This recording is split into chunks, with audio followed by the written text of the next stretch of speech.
Hi everybody, how you doing? It's Brigadoon Radio. We're back for another episode. We have these flashy cards, America. Love it. We're with Mary Kay Ziniewicz today, who is calling in from, I think, Minnesota, the Twin Cities. Am I right? That's correct, yeah. How are things in Minnesota? Stormy. Mm-hmm. Stormy. Yeah. I love it. There's nothing better than a good Midwest storm, right? Yeah. On and off storms today predicted. Unless the power goes out, then it's not great. Yeah, that's for sure.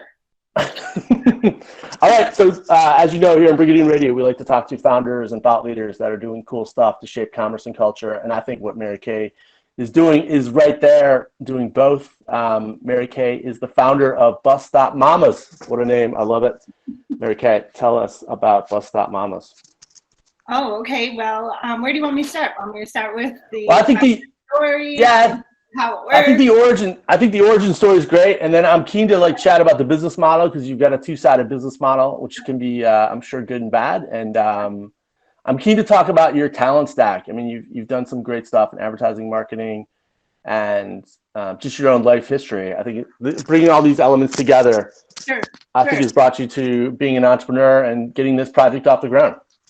Yeah, okay, so Bus Stop Mamas actually started in 2019, so that was our pilot year. And what a time to start. Exactly, so we haven't had a real year. When I'm asked about our numbers, there really hasn't been a, ground level comparison year over year at all. Yeah. But from my perspective, that's super exciting. I mean, the whole world is rocking right now, and there are so many opportunities, especially in workforce. So I'll just back up a bit. So the idea was conceived, I drop a lot of puns. Idea was conceived back in 2015, when I first got to stand out at the bus stop with all the other moms in the neighborhood, and my daughter was 10 years old. So my husband was the stay-at-home parent for our daughter for the first 10 years of her life. And this is a very important part, he, like many people who stay at home with their children, was feeling sad. He wanted to be around adults, he wanted to exercise other talents, and importantly, he wanted to contribute to our household income. So he went back to work. He went back to the same job he had when he left it. Oh, wow. Another really kind of interesting factoid. So come back to that. So he went back to work, and I brought my business. I worked with law firms around the country doing branding and business development. Had that consulting practice for about 8 years prior to Bus Stop Mamas. Oh, and then wow. to stand out at the bus stop for the very first time with all the other mamas in the neighborhood, all of whom were waving to their kiddos as they took off on the bus, and all of whom left very promising careers to care for their children. And I thought and felt their same sadness at the bus stop. Many of these women had attempted to go back to work to no avail, got quick rejections or no rejections at all. Their self-esteem went down. We all know how that feels. Most of us know how that feels. Many of us know how that feels. But they felt irrelevant. And here are women who had great credentials, great experience, and couldn't get through the door for a job that was well beneath their skill set. And that is very problematic. And I thought, oh my gosh, if the people I worked with had an opportunity to meet these women, they'd hire them in a heartbeat. The problem was they never got to meet them. So I went on this journey of figuring out how to fix this problem, because I knew it was a big problem. I'm not the only one who thought it was a problem. Many people see it every day. We all know this problem. We all have a mom. We all know who mom is. We all see mom sacrifice. If we're not a mom ourselves, we have sisters, we have neighbors. We know who she is. We all have a mom. Right. And that really helps my brand, is everybody knows who mom is. Everyone can empathize with mom. So I'm not an HR person. That's not my background. I'm marketing and branding, promotions. Attended a lot of conferences about the economy, and I learned. So you, do you immediately have this idea? You're at the bus stop, and within you're just wow, there's something here. And then, did you have an itch to explore it? And then you did these conferences and kind of gathered data. But was it really a light bulb moment? Oh my gosh, there's something here. Yeah, I knew it was it needed to be fixed. Like I'm the kind of person that gets really mad about things. So I was really mad. Like I thought this stinks. And I love to champion the underdog. And believe it or not, Mom has been the underdog forever. And there are a lot of layers to motherhood and a lot of layers to what's happening now in our economy, and why I say this is such a wonderful time. I mean, everything is shaken up. Right. What that means is we have employers are our customers, and they feel the burn, and their hearts are open, and they know they need to fix it, but they don't know how. And when I say it is that, how do we get her back? Right. But there are layers and layers to this. And this, I started in 2019, where the market was a completely different place in 2019. And so were our minds and hearts. Fast forward to 2022, so much has happened. Yeah. More than we ever could have imagined. Key point, we cannot predict. And I love being in that space of, I have no idea what's around the corner. That's where, kind of trust in the now and faith comes in. We cannot predict what's around the corner, but we can draw some conclusions, and we see some really great things happening right now. And weird, super weird. Yeah, right? Super weird. Everyone's on the remote bandwagon. Everybody loves remote. You and I are working from our houses right now. We know from a mama perspective that being at home is pretty darn lonely. Yeah. That loneliness is going to set in at some point. There's a need for it. Our moms, we talk about car seat, bus seat, driver seat, and beyond. Over the last 2 years, we needed that remote work for sure for that bus seat mama. But at some point, as soon as the novelty wears off of remote work, and when we talk about mental health and wellness on a regular basis, our mental health and wellness really suffers when we're staying at home. We know this, we knew it forever. We knew it forever with Mama. When she stayed home, she suffered in many ways. We are multidimensional people. Which I've had a home, I've had my own independent business since like 2015, and it's always been a home-based office, but I was always out. Like I wasn't at home all the time. And then when the pandemic hit, it was just like, I'm ill-equipped to be a submariner or an astronaut. Like I need to be out. So that was a little weird. So I can imagine you have all this talent as a skill, and then you're raising your children, you're a mother, but yeah, you're at home alone, which is kind of interesting. So you have this idea, and then did you feel compelled to back it up with data, or is that kind of your approach? I mean, did that come from your marketing experience where you're like, listen, this is a good idea, but let's kick the tires, get some data here before we go live? Absolutely. So as I mentioned, HR is not my world. So I started collecting data, listening to really smart economists and demographers about what was happening in the future. They were talking in 2015 that by 2020, it would be like Armageddon, not enough people to fill jobs. We had a people problem and not enough of them. And I thought, oh my gosh, well, I've got the solution. We've got plenty of people who are consistently overlooked and underutilized for their talents because of the way the system is running. A system that has been built for him, an organizational model that has been built for him primarily. And that's fine. That has operated very well for many, many years. But the issue now is that the market shifted. And we have plenty of women who are highly educated and bring a lot of experience to the table that businesses need. So yeah, go ahead. Sorry. I was going to say, because you do have a classic two-sided kind of business market or business marketplace, and I feel like you're building a community at the same time, probably between employers and employees. It's a famous kind of chicken or the egg. Like, what came first? Was it like gathering these talented mamas, or did you work on a parallel tracks to say, I got mamas, but I need businesses? Like, how did you marry up this marketplace? very simply. I do everything very simplistically. I love it. I had a couple mama friends, and I had a few friends who owned businesses, and I knew they were looking for people, and I made introductions. That's perfect. And that's what I did. And then I just kept doing that, and I just kept telling people. We all have a lot of our networks are full of moms, right? We all know what a mom is. In our networks, at this stage in my career, I know a lot of people who own businesses.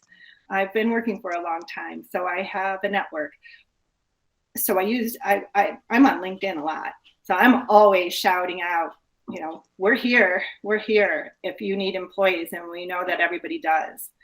And but the fun part comes in how you solve the problem. So So do you see the problem is the connection, or is it the perception, or is it a multi? I mean, from looking from the outside, it seems like talent, need, like how do you marry them up? It seems like your secret sauce is the connection. Am I? Do you agree with that, or is it? Yeah. Are you solving like a few problems? We believe we're solving a few problems, but the primary problem, the instant problem, the problem that makes us viable now by employers, is we give them access to off-market talent. Yeah. And we do it simply and differently, which could sometimes be a hurdle because we do it differently. And the way we do it differently is we remove all of those barriers that kept her out. The algorithms that didn't like her gaps in her resume, didn't like, lack of certain buzzwords. We do instant introductions like a friend would.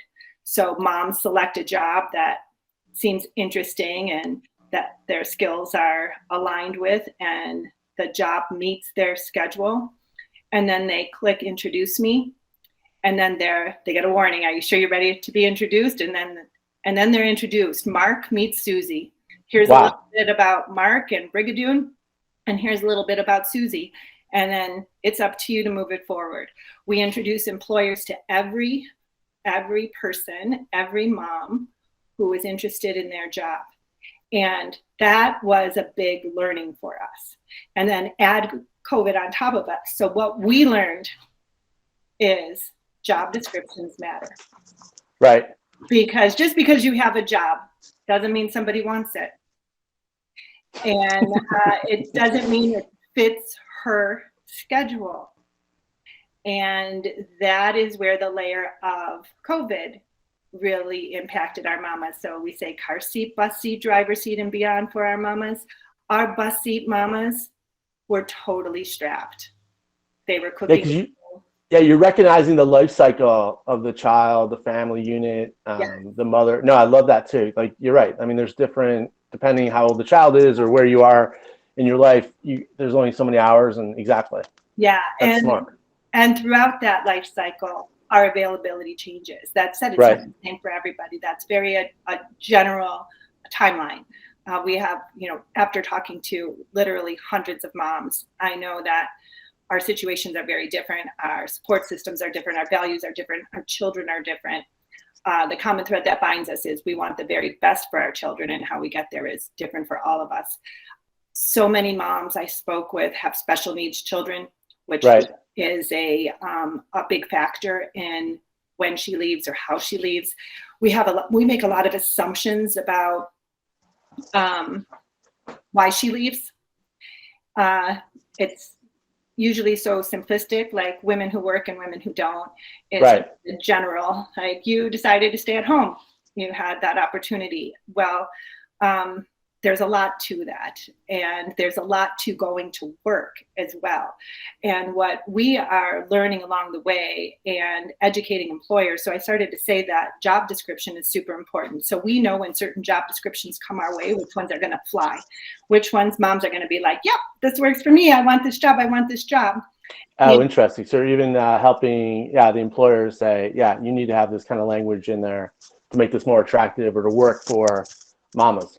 Or schedules. Yes. Schedules are big.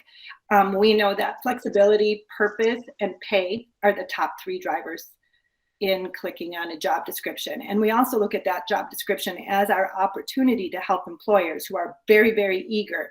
As I was listening to Frank from the PR Week, he mentioned how to do it right. Every employer is looking like, how do we do it right? They're eager, they're hungry, they know they need mom back.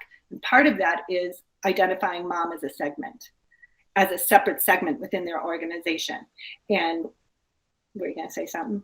No, just like, so I think the fact that you're not from quote unquote the HR world is like why this is such a huge like fix, because my father back in the day used to run a temporary service company, headhunting firm, and like when I was in college, I'd work there after school or whatnot. And this is like pre-internet. I mean, this is like early 90s. But basically my whole job was to eliminate people based on the resume because I didn't have the right buzzword. The resume just didn't look good. And it like that was like insane because it was just like a resume to me became like the worst document. It was all about eliminating. It wasn't about advancing.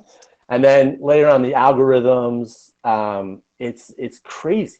How do people get hired? But employers need talent, and then you kind of like flip the switch because in some ways by not knowing how the HR world works, quote unquote, you're like, this is how we're going to do it, and I love it. It's absolutely. I think having these outside viewpoints is like what makes entrepreneurship magic, and I think you've cracked it.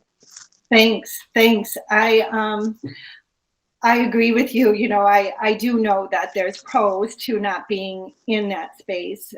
There's also cons, to not knowing their language, meaning the HR world language. But that's where opportunity comes in for me as personal, like to grow and getting better, more effective in my communication and understanding how to meet, to find the way to connect the value of bus stop mamas to whatever that pain point. I know their pain points. I just don't always know how their systems work. Even though that we have been in a market that has not, that is really hurting for people. The same routines, the same processes are in place. Right. There's evidence that it's broken. A lot of evidence that those systems are missing really good candidates. And the companies that are big thinkers and are capable of leading in a new way of identifying talent that they need and how to keep her in, that's how you solve. That's how you lead. Yeah. And we believe, I strongly believe, I heard a lot in the beginning, change your name, it's not inclusive enough. And when you said, asked about why I do what I do, that just drove me harder.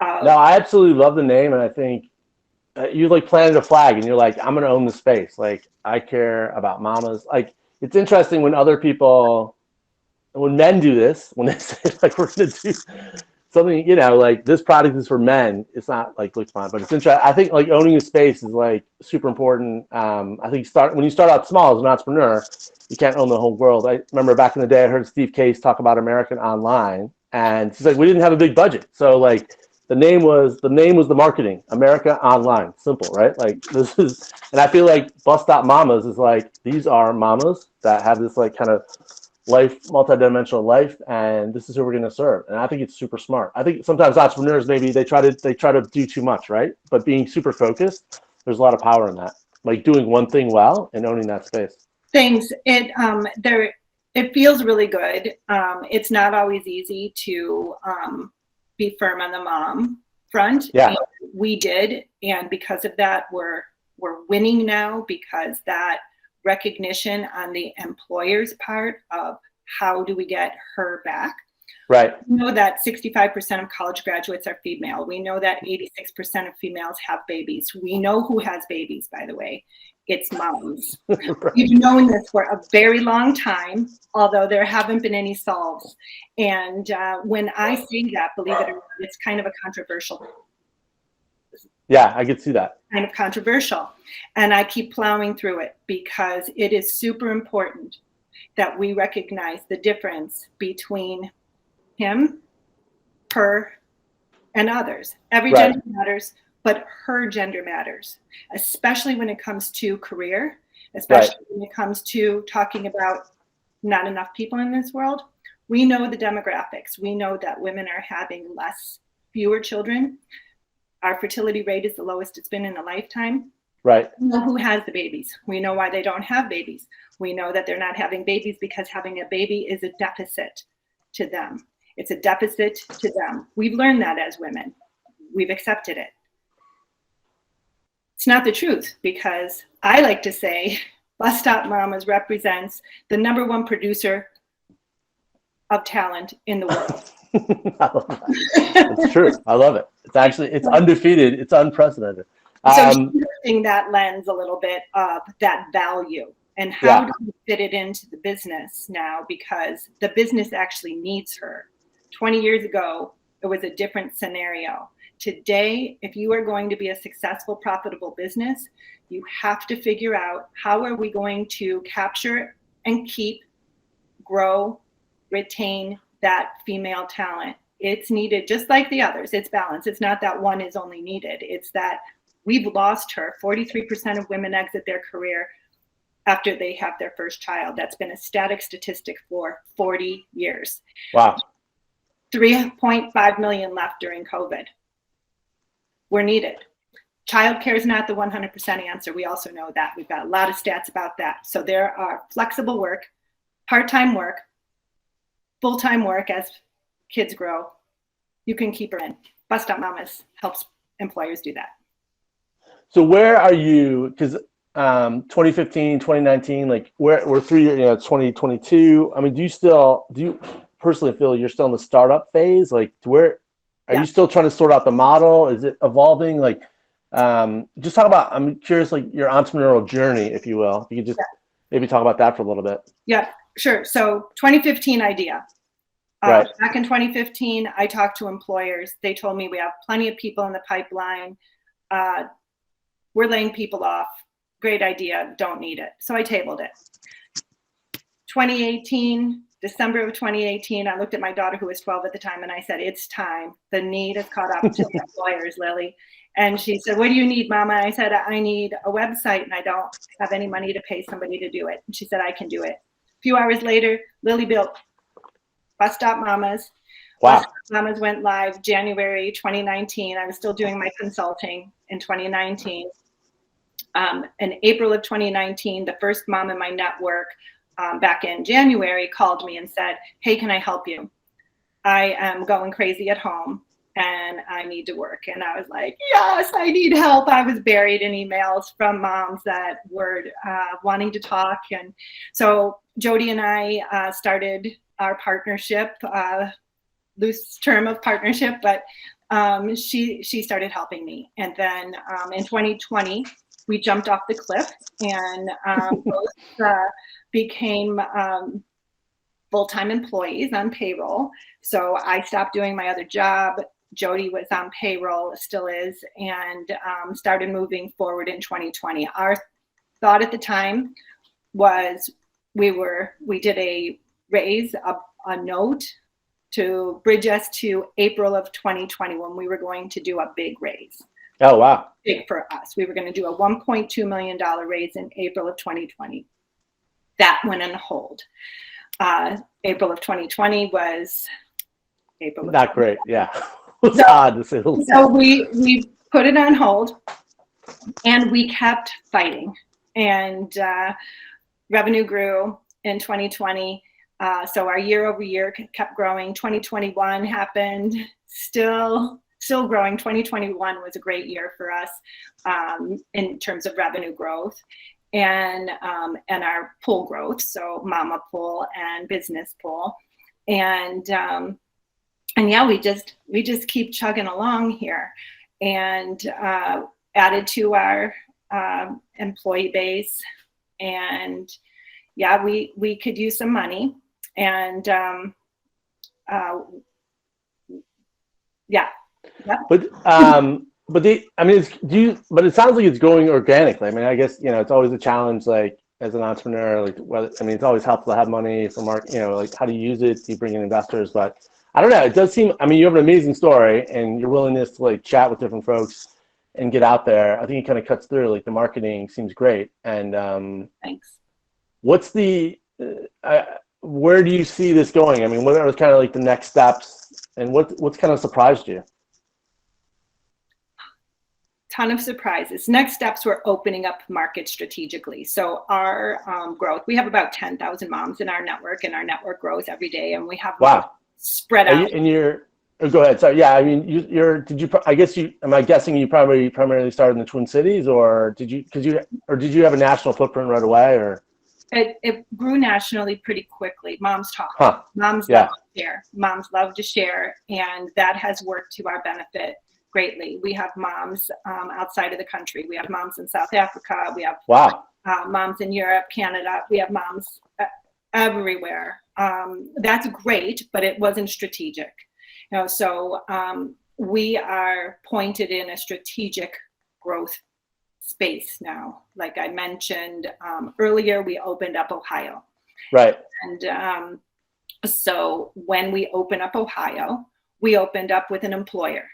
We got an employer to be our flagship employer. Yeah, perfect. And, a big employer in Ohio, Discount Drug Mart, and just blew it out. So we got a whole bunch of moms joining us in Ohio now, so more strategic. We're growing right now kind of in the 9th district, kind of, with Pennsylvania in there, and Michigan is in there. So we're taking it state by state now, and kind of going by the states where we have Florida in there too. Going by the states where we have the largest concentration of mamas already. Yeah. So we can, ask our mamas for help. We have a lot of mama ambassadors that grow our mamas. The business part is, we asked about when did we land on our model? Landing on the how do you make money piece takes time for a start.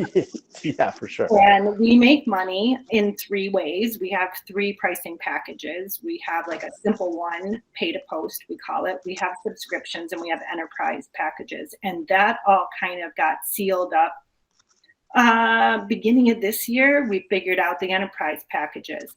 We work with Boston Scientific. Oh, wow. So that's a grand slam. And we're continuing to build our enterprise. We see a lot of value. We save companies a ton of money because we're not a recruiter. We're not a staffing agency. We're a new lane in workforce. Yeah. Helping shape that internal part of the organization that has had so much pain and hasn't been able to figure it out. And the employers are eager. How do we figure it out? And we offer a solution. So as our tech advances, we are currently developing an AI machine learning piece that is huge for the employers. And they are getting a lot of value in figuring out how do we insert, how do we keep and grow, and have mom as a part of our organization. It is a segment, like you mentioned about for men, the truth is 43% of men don't leave their jobs to care for their children. Right. So the men are still there. The men are still available and accessible. It's how do we crack that nut for her so that mental health and wellness is activated, so that return on her investment, her children and her degree are warranted. Right. We need that care for the children. We know that, there's a lot of studies right now about children's mental health. We know that every mom doesn't have the means, nor does she want to put her kid in childcare. There are solutions now, and we are primed for big ideas, which is Bust Up Mamas, helping moms connect with work that works for her throughout the life cycle of her children, and helps employers keep her, grow her, and have that loyalty in a time where we have very little loyalty. I was talking to a client of ours, a business client, that's who we call clients, customers, an ad agency. 30% of his staff moved. Wow. So he said, we're back at work now. Come to work 3 days a week. And they're like, well, you have to fly me in. Well, I moved up north. You'll have to get me high-speed internet. And Right. he's, okay, that's never happened before, where employees leave. Employers don't know. We also have situations where we read about it. There are people working remotely, taking multiple jobs. Yeah, which is, I find endlessly fascinating. Like, yeah, it's amazing. Full-time jobs. Yeah. Full-time jobs. Now, when I talk about our labor force of moms who are very eager to work and want to work, and many of them want to work part-time, and many employers are like, well, we need a full-time person here for this high-level role. And I think we have people working high-level full-time roles, 3 of them at a time. What that tells me is nobody can work 3 full-time jobs if we're counting hours. There's Right. ability to do that. So how do we just shift our lens around what type of workers we need? And part-time workers, especially as we enter into this recession, wherever we are in it, we have highly experienced people in our network, PhDs, GEDs, and everything in between, who want to work for flexibility, part-time. Talk about how do we mess the world up with new and positive? We give employers access to top talent that want to work and will stay with them for the price of flexibility. I love it. I think it's almost we were entering. I was chatting with some friends the other day. We're entering. It's almost like we're taking the collegiate experience and later time the business experience, right? Like we would, you're required to go to class a few times a week, but the study's up to you. But you're also able to hold a job, have friends. I don't know. It's a very exciting time, and I think what you're doing, you're at the forefront. You must have very interesting conversations with all kinds of interesting people on the client side and with your mamas. So I don't know. This is very exciting. I'm excited to see where this goes. Thanks. I want to point out a couple of other differences, though, that I hear from my moms. When it comes to workforce, there are definite gender differences. Okay, so I hear from moms, I just lost my job. I'm 8 months pregnant. Right. I can't look for a job. I'm 8 months pregnant. And that's a real thing for women who are pregnant. And so we're not, we don't have time for policy, but whenever I have an opportunity to share, I just really want to share this.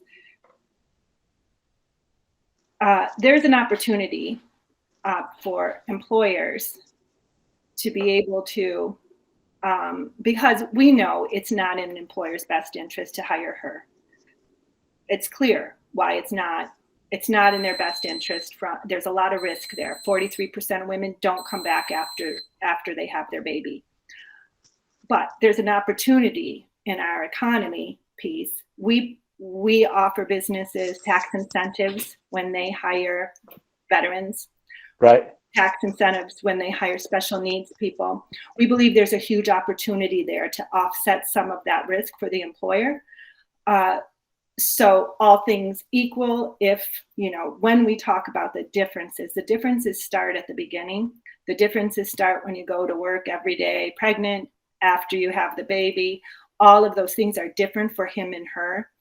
And I bring this up only because it is a controversial belief, like that it's not different, but it is different.